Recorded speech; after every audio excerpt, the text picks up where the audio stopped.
A'udzu billahi minasyaitonir rajim. Bismillahirrahmanirrahim. Assalamualaikum warahmatullahi wabarakatuh. Syukur alhamdulillah kita bisa berjumpa lagi di channel ini. Salawat dan salam selalu dan tetap tercurahkan kepada junjungan kita Baginda Agung Nabi besar Muhammad sallallahu alaihi wasallam.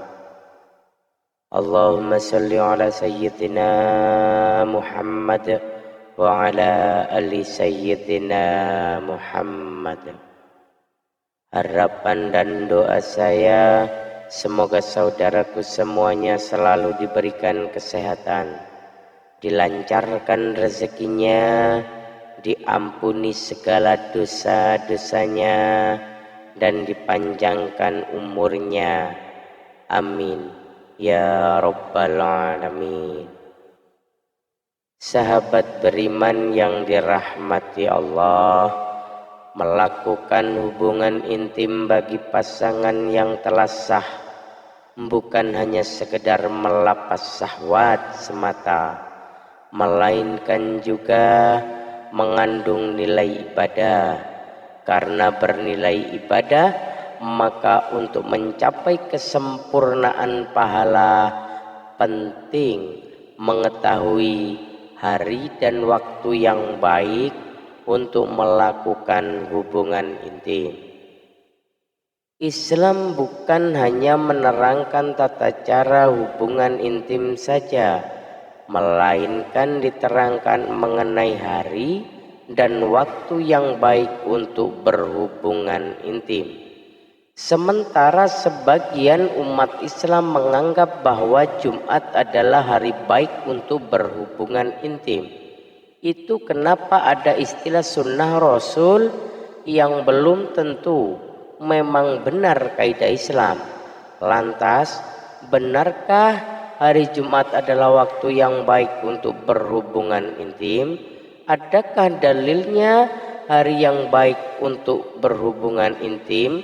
Meskipun pada dasarnya tidak ada hari buruk dalam Islam, akan tetapi berdasarkan hadis yang diriwayatkan Imam Baihaqi mengatakan keutamaan berhubungan intim pada hari Jumat. Apakah kalian tidak sanggup berhubungan badan dengan istri kalian pada setiap hari Jumat?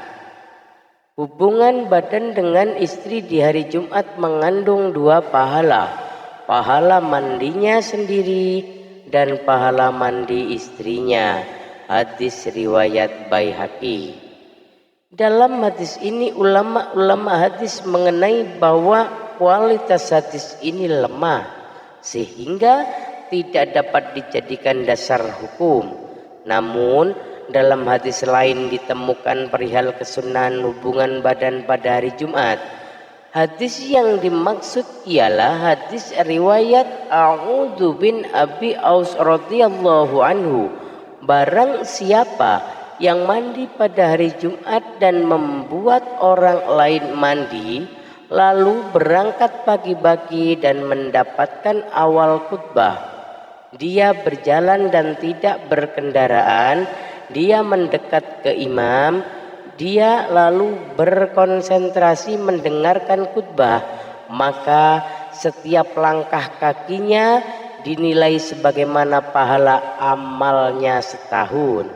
Hadis riwayat Ahmad, An-Nasa'i dan Ibnu Majah. Dengan demikian, maka dapat dipahami bahwa berdasarkan hadis di atas, hukumnya sunnah melakukan hubungan intim pada hari Jumat. Adapun waktu terbaik itu berhubungan intim, perspektif Islam merujuk pada Al-Quran Surah An-Nur ayat 58. Hai orang-orang yang beriman, hendaklah budak-budak laki-laki dan wanita yang kamu miliki dan orang-orang yang belum balik di antara kamu meminta izin kepada kamu 3 kali dalam satu hari, yaitu sebelum sholat subuh, ketika kamu meninggalkan pakaian luarmu di tengah hari, dan sesudah sholat isya. Itulah 3 aurat bagi kamu, meskipun tidak secara tegas ayat di atas menerangkan waktu berhubungan intim. Akan tetapi Ibnu Katsir dalam tafsirnya menjelaskan bahwa para sahabat menyukai waktu-waktu tersebut untuk berhubungan intim. Diriwayatkan dari Muqatil bin Hayyan, beliau menceritakan sebab turunnya ayat ini ada pasangan suami istri di kalangan Ansor. Dia sering membuatkan makanan untuk Rasulullah Shallallahu Alaihi Wasallam. Suatu ketika budaknya masuk ke kamar menemui mereka tanpa izin di waktu yang mereka tidak sukai untuk ditemui. Kemudian sang istri melaporkan kejadian itu ke Rasulullah Shallallahu Alaihi Wasallam. Wahai Rasulullah, betapa buruknya sikap orang ini. Dia menemui seorang wanita ketika dia sedang berduaan bersama suaminya dalam satu selimut. Oleh sebab kejadian ini, maka kemudian Allah menurunkan ayat di atas. Ayat tersebut maksudnya ialah bahwa anak yang belum balik atau budak yang tinggal bersama tuannya untuk tidak masuk ke kamar pribadi orang tuanya atau kamar tuannya pada 3 waktu khusus tanpa izin. 3 waktu itu Allah sebut sebagai waktu aurat karena umumnya mereka sedang membuka aurat di 3 waktu itu. Adapun kebiasaan yang dicontohkan oleh Rasulullah sebagaimana yang diceritakan oleh Aisyah radhiyallahu anha, bahwa Rasulullah Shallallahu Alaihi Wasallam mendekati istrinya setelah tahajud. Hal ini berdasarkan cerita Al-Aswad bin Yazid ketika bertanya kepada Aisyah tentang kebiasaan sholat malam Rasulullah.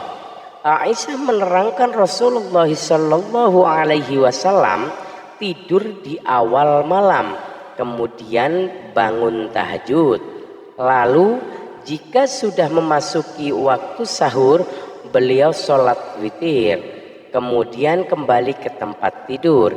Jika beliau ada keinginan, beliau mendatangi istrinya. Apabila beliau mendengar azan, beliau langsung bangun. Jika dalam kondisi junub, beliau mandi besar. Jika tidak junub, beliau hanya berwudu, kemudian keluar menuju sholat berjamaah. Hadis riwayat An-Nasa'i dan disahihkan oleh Al-Albani. Sahabat beriman yang dirahmati Allah, atas dasar tersebut sebagian ulama menganjurkan agar hubungan intim sebaiknya dilakukan di akhir malam setelah tahajud atau sebelum masuk waktu sholat subuh. Wallahu a'lam bishawab. Demikian yang bisa saya bagikan. Semoga bermanfaat untuk kita semua. Mohon maaf atas segala kekurangan. Usikum wa nafsi bitaqwallah. Assalamualaikum warahmatullahi wabarakatuh.